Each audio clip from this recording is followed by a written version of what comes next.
Tax collectors and other notorious sinners often came to listen to Jesus teach. This made the Pharisees and teachers of religious law complain that he was associating with such sinful people, even eating with them. So Jesus told them this story. If a man has 100 sheep and one of them gets lost, what will he do? Won't he leave the 99 others in the wilderness and go to search for the one that is lost until he finds it?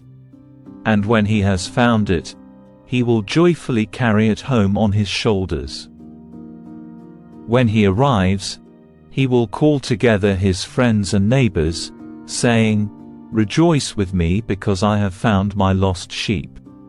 In the same way, there is more joy in heaven over one lost sinner who repents and returns to God than over 99 others who are righteous and haven't strayed away. Or suppose a woman has 10 silver coins and loses one. Won't she light a lamp and sweep the entire house and search carefully until she finds it? And when she finds it, she will call in her friends and neighbors and say, "Rejoice with me because I have found my lost coin." In the same way, there is joy in the presence of God's angels when even one sinner repents. To illustrate the point further, Jesus told them this story. A man had 2 sons. The younger son told his father, "I want my share of your estate now before you die." So his father agreed to divide his wealth between his sons. A few days later, this younger son packed all his belongings and moved to a distant land, and there he wasted all his money in wild living. About the time his money ran out, a great famine swept over the land, and he began to starve. He persuaded a local farmer to hire him, and the man sent him into his fields to feed the pigs. The young man became so hungry that even the pods he was feeding the pigs looked good to him. But no one gave him anything. When he finally came to his senses, he said to himself, "At home even the hired servants have food enough to spare, and here I am dying of hunger. I will go home to my father and say, 'Father, I have sinned against both heaven and you, and I am no longer worthy of being called your son. Please take me on as a hired servant.'" So he returned home to his father, and while he was still a long way off, his father saw him coming.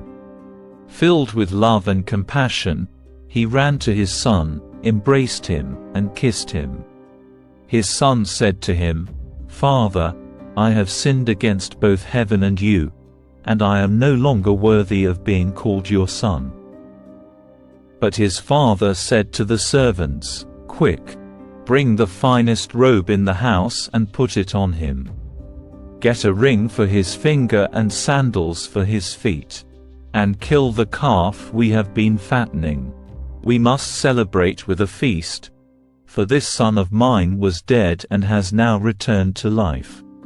He was lost, but now he is found." So the party began. Meanwhile, the older son was in the fields working. When he returned home, he heard music and dancing in the house, and he asked one of the servants what was going on. "Your brother is back," he was told, "and your father has killed the fattened calf. We are celebrating because of his safe return." The older brother was angry and wouldn't go in. His father came out and begged him, but he replied, "All these years I've slaved for you and never once refused to do a single thing you told me to. And in all that time you never gave me even one young goat for a feast with my friends.